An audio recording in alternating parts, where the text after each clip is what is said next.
Yes, welcome in. Well, the Badgers are on a bye week and they need it. That's because they got hammered 42-10 by Alabama.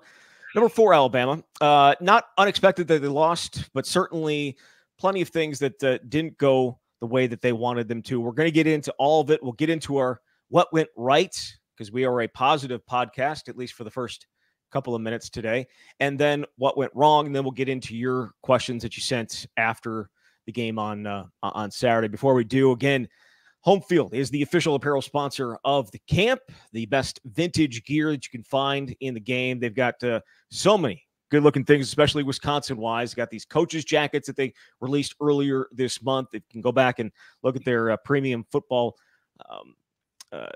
things that they sent out, these premium football boxes that have a bunch of new Wisconsin gear in them. Check them out up at homefield.com, and you can get 15% off your first purchase with the code Bucky24. All right, Jesse, let's do this.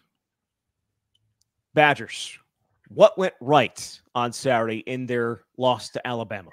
This is going to be our shortest what went right segment of the season so far, but we're going to try to find the positives. In the words of the great Wisconsin fans that showed up to the 1989 Miami game, to paraphrase, they scored first. So they got that going for them, taking a 3-0 lead. Looked pretty good on the opening drive until Tyler Van Dyke got hurt and Braden Locke came in and had a nice completion. So there's that. And of course, they did have a touchdown drive. Braden helped lead a 17-play, 75-yard drive that spanned 80 yards or so, and Will Pauling caught a touchdown pass. Other than that, there were a handful of 3-and-outs that the defense forced. It's just, let's be real. They just lost 42-10. There are not a lot of positives after a performance like that. So we're going to have to be a little nitpicky and trying to find, like, nitpicky is usually like when everything goes really well and you're looking for bad things. This is kind of the other way around right now. There were a lot of bad things. Now you're nitpicking, trying to find some positives. And I think the offensive line opened up some holes for the running game at times. I certainly thought, Chez and Cade Giacomelli ran hard. Now, again, a couple of their runs ended with the ball going to the other team, so that has to be factored in, but they ran hard. I thought that, again, the offensive line at times held up pass blocking wise. I thought there were times that Braden Locke held on to it a little bit too long that made it look worse than it probably needed to. So I'll give credit to the offensive line at times having a thing. Will Pauling, 9 catches. He had 9 catches, and there were other opportunities for him to have even a bigger game. The miss right before the end of the first half could have been a huge game-changing play.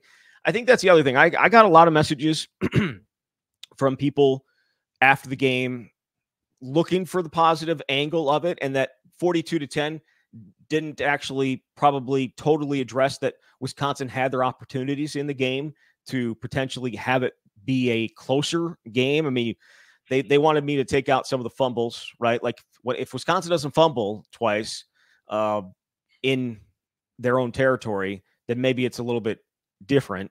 And yeah, I would agree with that. I would agree with that. I would say that those things still happened, and it's not like they just gave the ball to Alabama. Alabama forced both those fumbles. So that's that. Then you think about the 4th and 1, where it felt like there may have been just a mistake by one of the offensive linemen, either mentally or physically, that allowed the linebacker to come free-flowing through and stop Tyree Walker there. And, the missed field goal, or the decision to kick the field goal, if they go for it there and maybe they get points, maybe they get a touchdown, maybe they get 3 instead of giving the ball back to Alabama, and 2 plays later they're in the end zone. I mean, it's 21-6 at half. It could have been 21-3 at half. Could have been 14-6. Could have been 14-10 if they're able to hit. So there were opportunities there. I'm not saying they would have won the game, and these people that were in my, some of the messages I got weren't saying they were going to win, but it could have been a closer game if some of these opportunities have been taken advantage of. I guess that maybe is what went wrong, but I think that there are certain things you can look at that would say they were a play here or there for that game being a little bit closer than it actually ended up being. That is all true, and that is a whole lot of ifs stacking up. And when you play a team like Alabama, ifs don't cut it. We knew Wisconsin was going to have to play its best game of the season. And frankly, the best game that it had played in 16 games under Luke Fickell, and probably even dating back much further than that. So I want to be realistic about this in the fact that nobody thought Wisconsin would win outside the program. There are certain times where you hear guys talk after the game about nobody thought we could win, and you kind of roll your eyes. And this was really one of those examples. There's a reason why Alabama was a 2-touchdown favorite. So Wisconsin was in the game, yes, until the very end of the first half. And there's some credit that's due there. Obviously, you lose your starting quarterback on the first series, and you're really up against it. The defense held at times, but when you have that many athletes, that much talent over the course of a full game, you just see the difference, and those mistakes add up. So if it was one thing, and if it was, they lost by 2 scores, and if they had converted this 4th down, then maybe it could have been a tie game. That's different from ultimately where Wisconsin ended up. Yes, it is. So anything else that you wanted to hit on? Oh, I know that he missed a 40-something yard field goal, but he hit a 53-yard field goal, Nathaniel Vakos. That's 250 hits from 50 so far this year. So that was another positive. You got anything else? Oh, what do you got? The stripe out. I think it was a good work on the stripe out by the crowd. The student section, while not filled right at kickoff, was filled relatively soon after that. So good on them. They did a fantastic job of jump around, and then I've never seen them scatter quicker, which, again, congratulations on that and getting out the party. I think that's all I got. Yeah, let's move on. Okay. All right, Jesse, what went wrong? And we're not going to, people know all this stuff, but we're going to go through it pretty quickly here. And I think it has to start, and I guess I'll let you start where you want to, but I think probably have to start with what happened on the first drive. Yeah. Tyler Van Dyke's injury. It's terrible. You'd never want to see that with anybody. But we knew that a lot of this season was going to fall on what he could do. Can he recapture the magic from 3 years ago when he was the ACC Rookie of the Year at Miami? And they were moving the ball. I know they weren't exactly airing it out. He completed all 5 of his passes for 16 yards. And then you have that injury. And, Luke Fickell said immediately after the game that he obviously needed to get an MRI, but that it didn't look good. And so you absolutely have to start there. I think it changes the trajectory of this season and maybe what the expectations are, at least to some degree, because you've got your backup quarterback going for however long that's going to be. So, I mean, that's the easy place to start. I mean, this is not a situation like last year where Tanner's going to come, where I guess I maybe should wait until the official news comes out, but it would appear this is not a situation like last year where you're going to get your quarterback back in a month. Like, I would be very, very surprised if that ends up being the case for Wisconsin and getting Tyler Van Dyke back. Again, nothing official at this point, and it's Monday. I would assume we'll hear something from your boy Pete Thamel, not your boy, but everyone's boy Pete Thamel here at some point, as he is obviously quite close to Luke Fickell.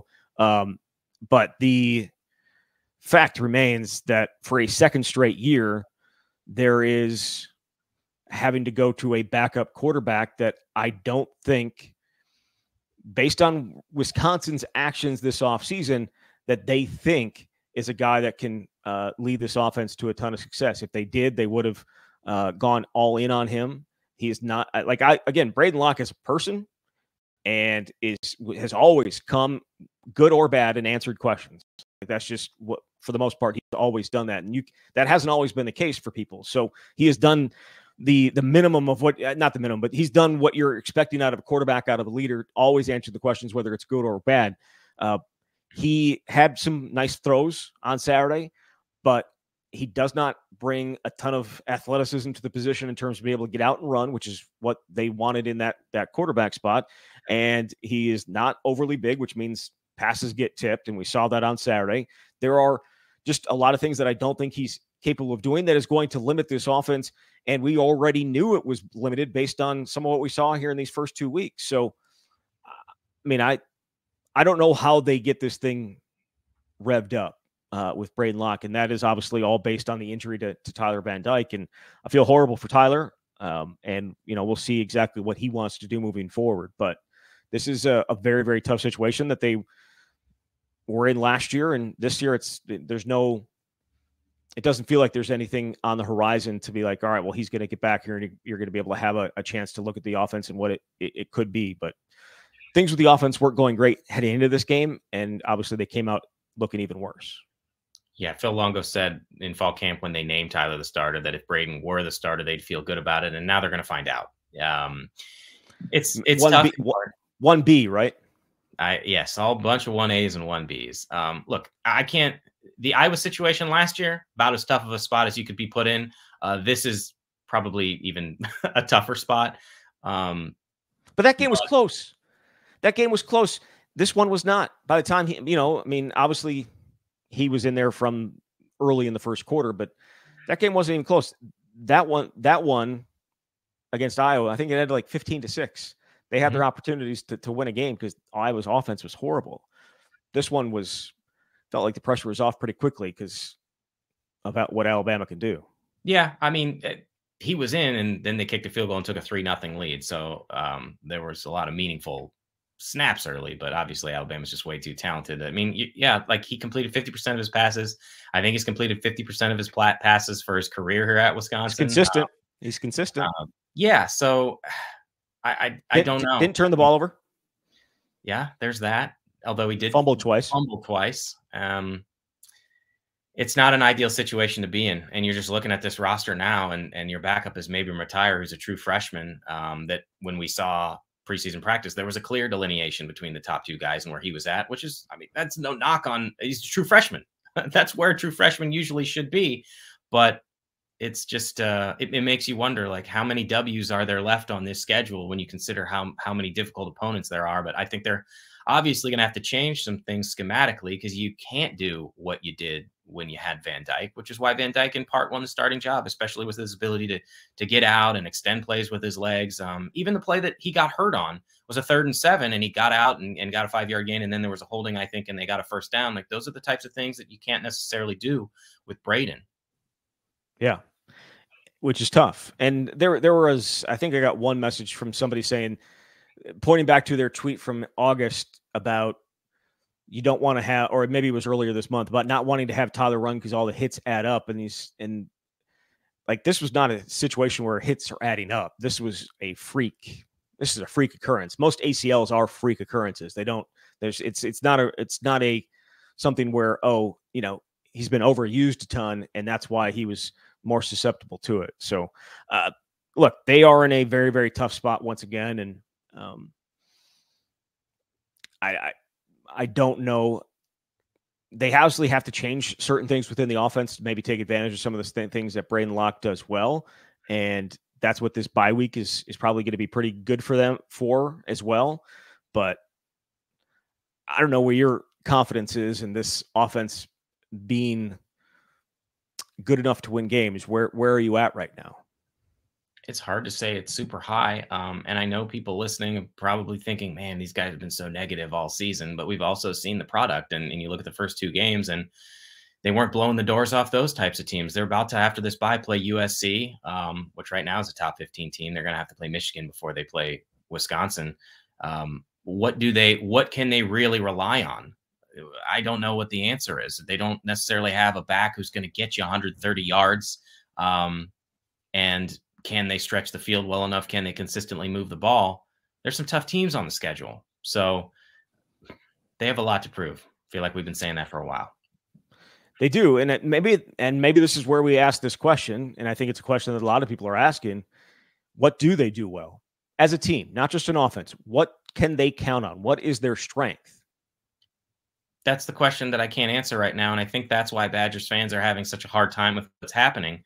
I addressed that in the story that I wrote off the game, and I asked Luke a question about that, or to some degree about that, essentially saying, I know you're less than 2 years into this system, and it can take some time, but what do you think this team does really well, or what can you hang your hat on? And he said, and I'm paraphrasing, that they don't necessarily have something right now they can hang their hat on, but all you can do is keep showing up, moving forward, and try to find it. That's the head coach saying that. So I can't say that there's something that they do exceptionally well. And I think this leads to some, I don't know if revisionist history is the right way to put it, or nostalgia about what Wisconsin once was. We knew what the identity was for so long. On the other hand, at the end, they weren't necessarily doing that particularly well. So it's been a process to try and find what you need to take that next step. And they're just nowhere close right now.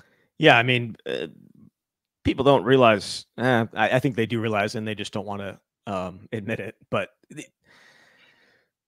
where things like this is probably going to be a bigger topic. We're going to, when we do another show later this week, when we do it, it's kind of be a quarter pole look at the season.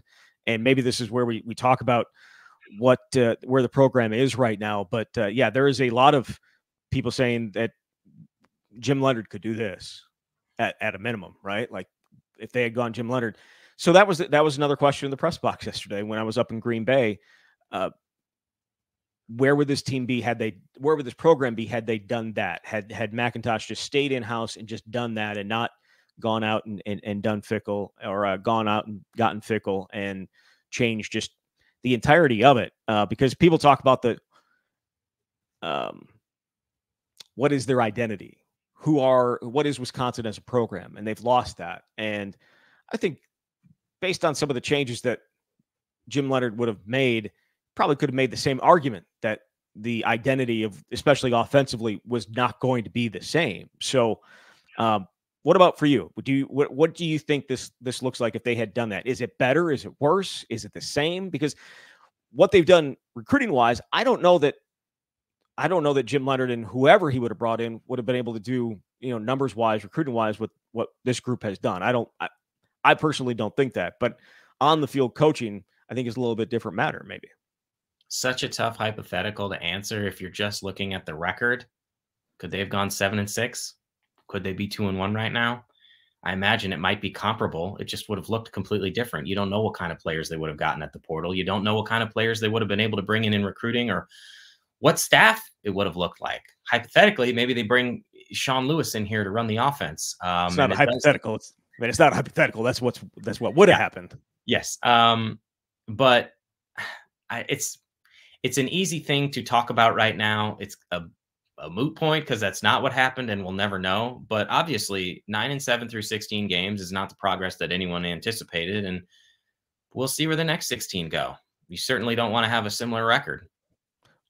When is it fair? This has been another topic on Twitter and message boards and everything like that. When is it fair to start judging this hire, and when we can say Luke Fickell is not going to be a success, or when is that fair to start being able to have that conversation? It feels early at this point, but I know that there's people having it.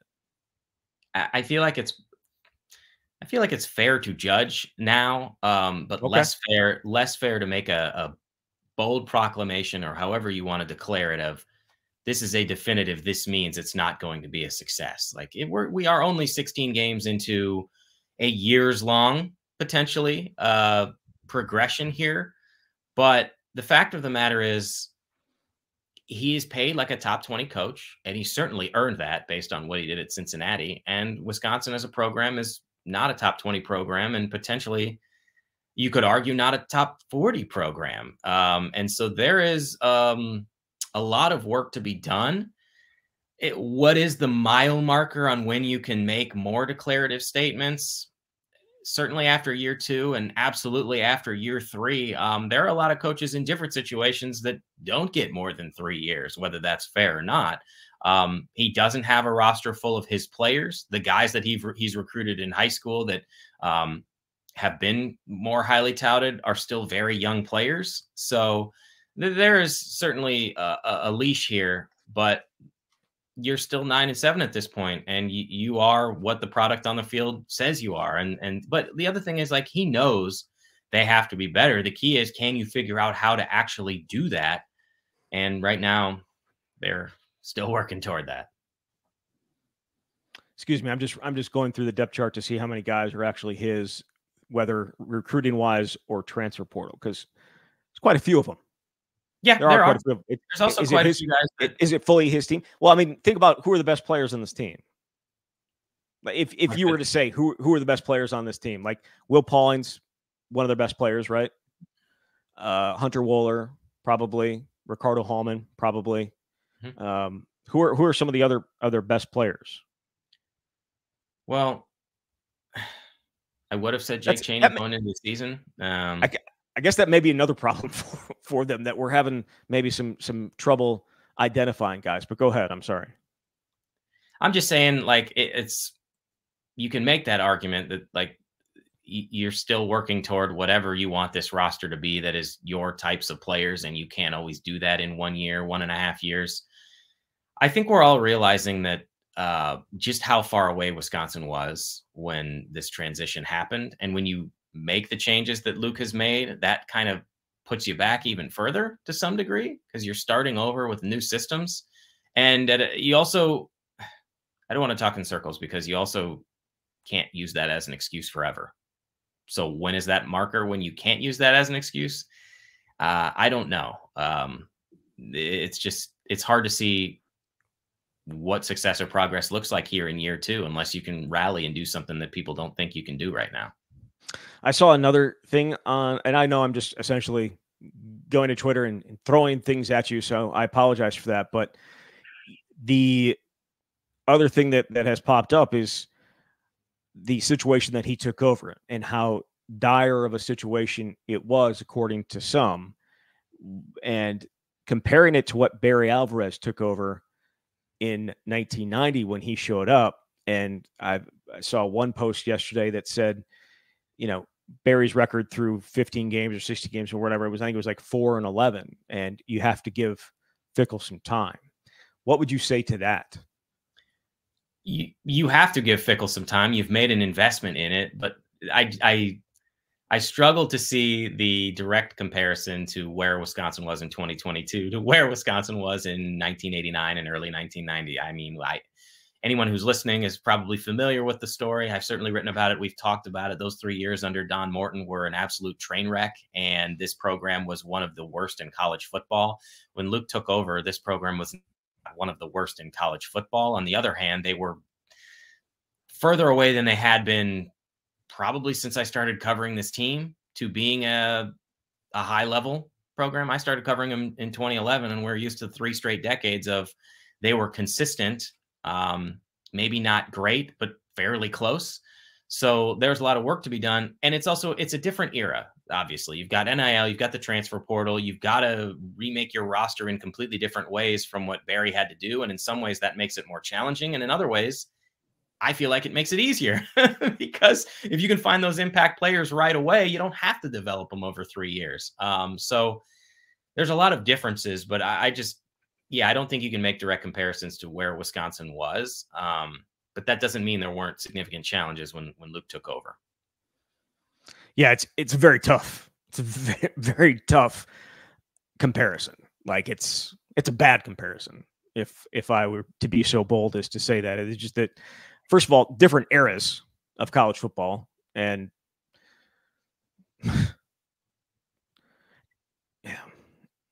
I think you said what I don't want to get mean, so I'm not going to.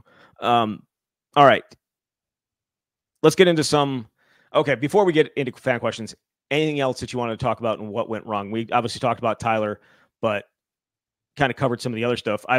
The turnovers, like there were 4 plays that I thought really changed the game, or, a lot goes into a 35-10 score at the time when I made the tweet, but the 2 fumbles, obviously touchdowns for Alabama. The 4th down stop turned into a touchdown for Alabama. The field goal miss 2 plays later, touchdown Alabama. 28 points off of poor endings for Wisconsin drives, I thought essentially were what was the game. And if we're going to boil it down, I think those 4 plays you could look at and be like, all right, that's the reason why this is where it is. Now, again, the defense, who had been had been pretty good adversity-wise through the first couple of games, and they were hanging their hat on that, did not play good adversity defense on Saturday. But again, Alabama has a lot to do with that. Yeah, I mean that's what I felt coming in, and you have players saying what needs to be said and what they believe that well we've handled adversity in the first two games. I posed that question early in the week. What does handling adversity in those types of games mean when you're going to play Alabama? Well, not a whole lot because Alabama's just on a different level. I mean, look, we don't need to go on and on about what happened because if you're listening and you're watching, you know what the outcome was. And Wisconsin's defense did do some good things and were not helped by a couple fumbles where they're all of a sudden backed up. In the end, though, Alabama had 12 possessions and scored 6 touchdowns. So there's no single area where you could say Wisconsin performed at the level that is necessary. And there's a lot of soul searching that I think needs to be done as you come into this bye week to figure out what is it going to take to be successful? Because it's not like they're playing a bunch of cupcakes in Big Ten play. Yeah, obviously that's a significant problem.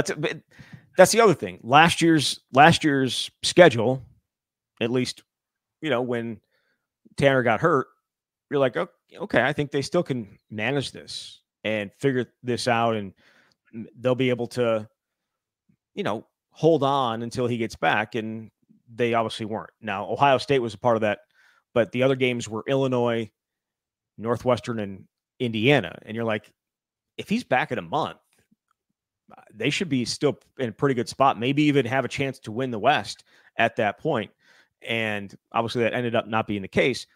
There's nothing like that this year. And I know that it's USC, but it's not just a month. It's potentially the rest of the year when you're facing the likes of USC and Penn State and Oregon and a rejuvenated, certainly, Nebraska team. We've seen what Iowa is and can be. And then you have Purdue and Minnesota to go along with Rutgers. And you're just like, okay, where are the wins here? And I know that Purdue, maybe that's a get right game. You get right against Purdue after the USC game, and maybe you can get some momentum going into the rest of the year. But there's no, outside of that one, there's no like get right. We feel good about ourselves moving forward. And it felt like there were a ton of opportunities like that last year.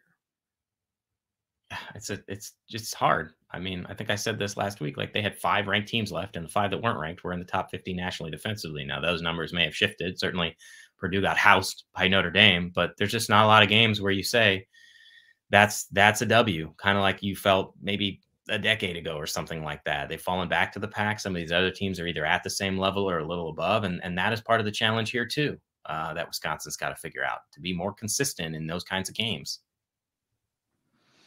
All right, let's get into some fan questions here. And we'll start with this one because we kind of talked about the Van Dyke injury. Kurt says, does Phil Longo's job get saved by Tyler Van Dyke getting injured and probably out for the year? Well, it provides a built-in excuse, certainly to some degree. On the other hand, you build this roster and you've got to go play with the players that you've got, and you've got to figure out how to have some success. And I suppose, look, we got to see what the next 9 regular season games look like. I'm not going to sit here and say anyone's job is on the line at this point, but the offense has not been anywhere close to the level that people hoped and expected it would be based on Longo's track record of success. So there's a lot of work to be done. And I don't even necessarily know exactly what the offense, what schematic changes they can make to put them in a position to be more successful at this point. The other question here from Luciano says, we always knew the offense was going to be a long work in progress. And yes, I get they changed the base defense from 3-4, but how hard should we be hitting the panic button that the defense has regressed this badly since Luke and his staff has taken over? I'm not ready to hit the eject button on the defense at this point. It's not like they were bad in the first 2 games. Yeah, they had one bad drive against South Dakota. They still gave up 14 points and 13 points. And, yeah, we spent a lot of time in this episode, understandably so, talking about Alabama. Here's the other thing is, should we be judging Wisconsin's program based on how it performs against Alabama when nobody thought Wisconsin was going to beat Alabama in the first place? Now, obviously, it's a measuring stick because they're an elite level program.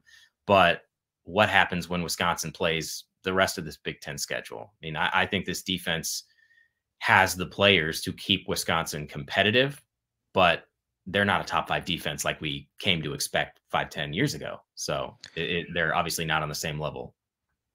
And I would also say, like, the idea that they moved away from the base 3-4, I think it's just, if I'm being completely honest, it's not a shot to question, but it's irrelevant here, because the idea that the base defense was the majority of the defense that they have played in the last decade is just not accurate. And I know a ton of people have complained about all the two defensive lineman looks that Mike Trestle's put out. That was the base package essentially for Jim Leonhard and Justin Wilcox, and Dave Aranda. Like, that's just the way that the game has gone, where you're putting two defensive linemen on the field. It's just, they have not been very good at stopping the run, unlike some of those other defenses. Now, they have played some 3-4 this year. We saw 3 defensive lineman packages the other day. It's not that they haven't.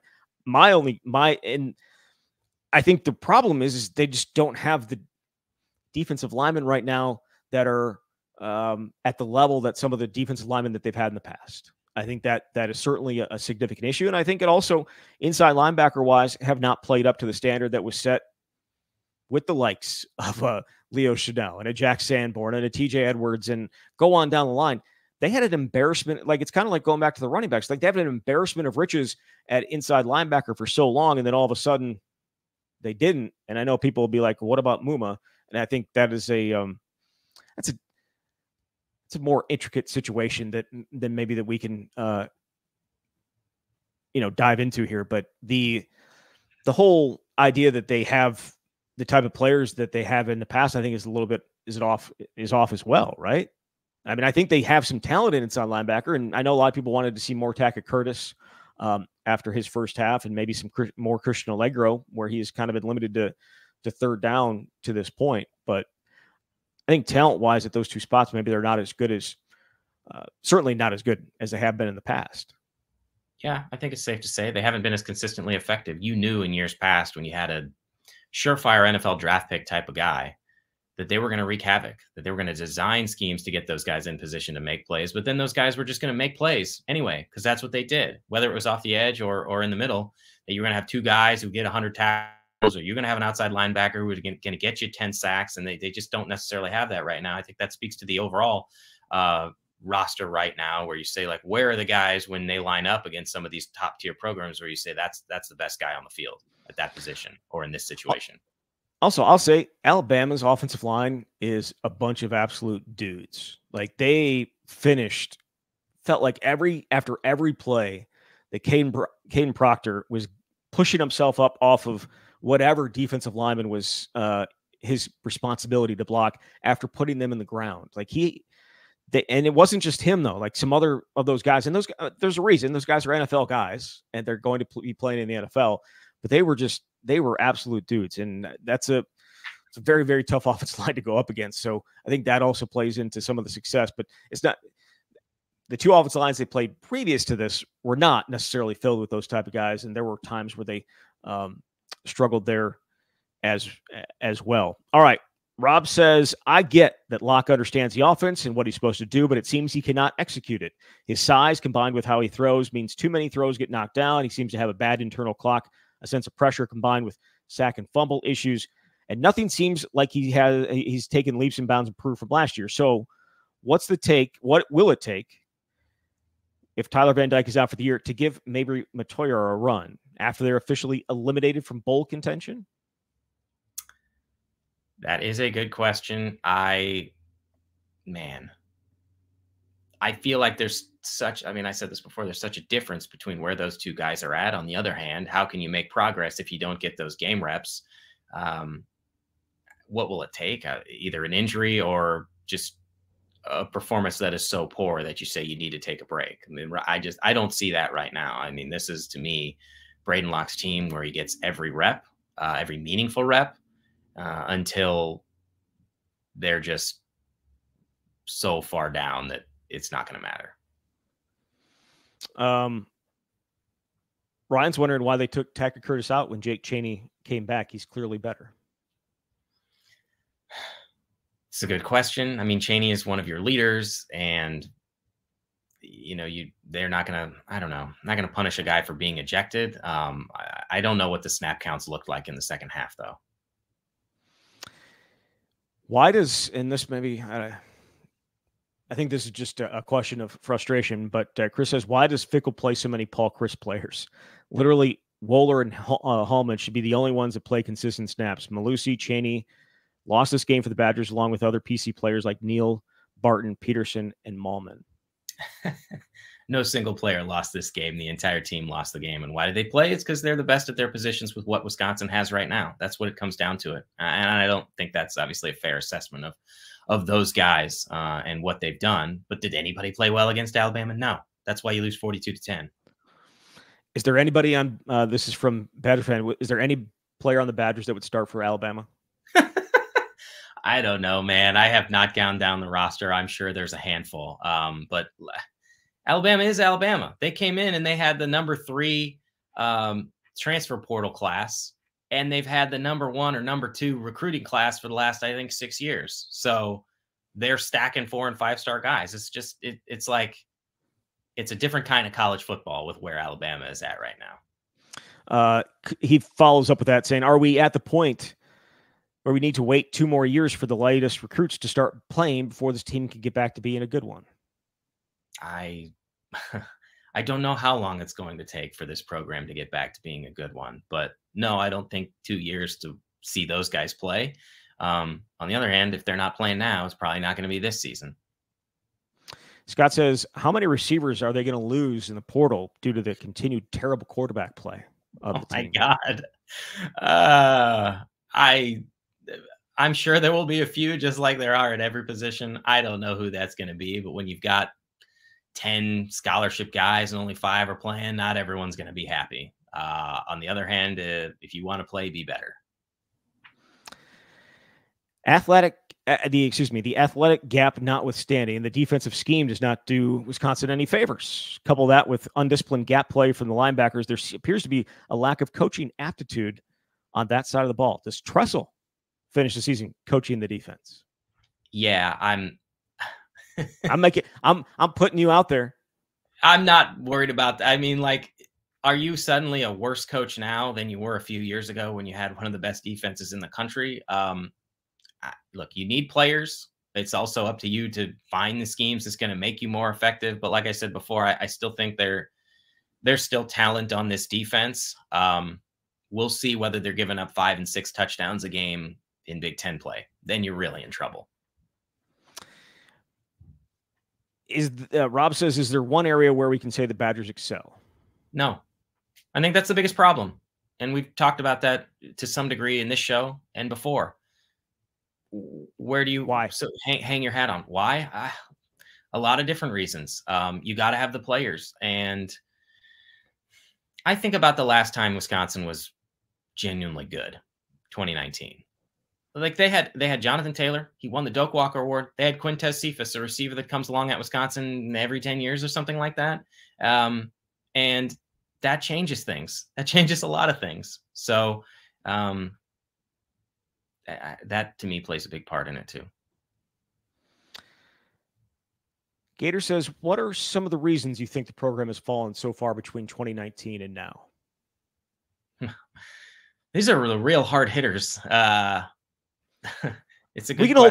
We can hold that one until Thursday if we want to. Maybe that's a bigger picture question. I think we've dived in or jumped into here some of the deeper questions about the program. Maybe that is more fair to do on Thursday after you've had a chance to think about it a little bit more. But there's obviously been a clear drop off, and when you look at the drop off, it's now, and someone pointed this out, it kind of hit me. It's like it's been a half decade now of less than high level football, like average to mediocre football for a program, which is the longest this program has gone since before Alvarez arrived. I mean, he had a little bit of a lull there in the mid 90s, when they did go and play on a New Year's Day bowl game in 94, but 95, 96, 97 were not anything great.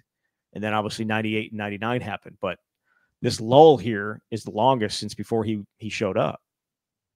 Makes you long for the 9-4 year of 2021, where they were one game away from playing in the Big Ten championship game. See, but it's insane. Like you go back and look at that schedule, right? Like the teams that they played, They beat an Iowa team that was extremely, extremely overrated, right? I think they got up to number 2 at one point, then got smoked by Purdue. Then they came to Madison, Wisconsin smoked them, and it just wasn't a very good team. And then the Purdue team that year, because they had beaten Iowa, got into the top 25, and Wisconsin went out there and beat them. So they have 2 ranked wins on their schedule that year, and you look at it and be like, Wisconsin stormed the field for that ridiculousness against Iowa. Ridiculous. But no, yes. Would you like to win 9 games every year? Would that team win 9 games in this schedule, with this schedule? Absolutely not. Okay. All right. So at least we're all on the same page here. I wouldn't mind that defense, though. I wouldn't mind watching that defense a little bit more, because I do think that defense would have given them a chance. But even they got, lit up a bit by Michigan that year. And I think Mertz got hurt that game, and they put in, because it's just a guarantee that a quarterback's going to get hurt at some point in the season for Wisconsin. Why in the world should Wisconsin fans have any confidence that this team can have an effective offense with Braden Locke at quarterback? No, boy. If you're asking for a reason why, because it's happened in very small spurts. And you have to hope that whatever they find in those kinds of drives can lead to more success. I know he talked after the game about he feels more comfortable and like they can have success when they go tempo. The problem is, in order to do that, you've got to consistently move the ball, hit some bigger plays, and they haven't done that. But if you are looking for a reason, they did put together a long scoring drive against Alabama, and he has had some success. The Illinois game, when he helped lead the comeback, it hasn't been consistent enough, and he's a career at Wisconsin 50% completion rate. You need better. We're not all negative on this podcast or these questions here, Jesse. Sam says, am I crazy for thinking there's some optimism from the game? When the defense wasn't backed up, they performed admirably. Offensive line and running game looked good against a great defense, minus the fumbles. Is there some optimism to be gained from that? We went optimism early in the show, but a fan finding some optimism in small successes? It's not the worst thing in the world. It'll make your life better and happier. Yeah, they did do some good things, but the problem is 60 minutes of football reveals all the other things that you do. So if there's good news, they're not playing Alabama every week. So there's a silver lining there. I like this one. Benedict Fritz, says, which aspect of the team's play do you think is closest to serving as a solid foundation for the consistent improvement? Offense and defense? I think anything. Any aspect of their play, what is the closest to serving as something that they can build off of foundationally? Well, offensive line play. Like that was the foundation for so long. And so if you can get that has the potential to change a lot of things, give your running back some holes, keep your quarterback upright. So that's got to be, to me, where it starts. That's why they went and they go get 5 scholarship linemen one class, 5 the next, a lot of 4-star prospects, a lot of talent. We're not even really seeing that yet. So to me, if you can develop that and build something starting with this season, then that's going to be so important. I think the unfortunate thing there is that, we'll see how it plays out, but they're going to likely lose 3 of these guys that are starting and playing a bunch right now, and Nelson and Renfro and in Huber. So you'd be bringing back Brunner, and we'll see what. I know that some people have been less than pleased with some of what Riley Mahlman has done to this point, but that you would assume he'd be back. So then you're filling that in with some young guys, you would assume, which doesn't always go great like their first year, but the talent that they brought in, I think, is certainly there to build on. But that's always been the case at offensive line, hasn't it? I don't think they've ever struggled to have talented offensive linemen in this program. It's just a matter of them being built up and being groomed to be able to help. And they haven't necessarily done a great job with that talent-wise the last, I'd say, like 3 or 4 years with that. But I think a lot of that also has to do with the constant rotating of offensive line coaches where you're just not getting locked in and having the same guy all the time. Badger Beatdown says the offense looks like the air afraid offense. Why is everything in a 10-yard box? Has Fickell put the shackles on Longo? I don't know. I don't think so. If you're going to bring Longo here, he's got to be able to do what he did before. Execution level personnel. I don't know, man. My head is starting to spin here after all these questions. You've seen the product on the field. It hasn't been good enough. And I mean, who can you say that they have that you're just going to go throw it 25 yards down the field and feel like you're going to connect there? Will Pauling has been the most consistent, but he's not. Obviously he's one of the fastest guys on the team, but you want to utilize him in a way that he's most effective. And that's not going to be necessarily like run a go route 40 yards down the field.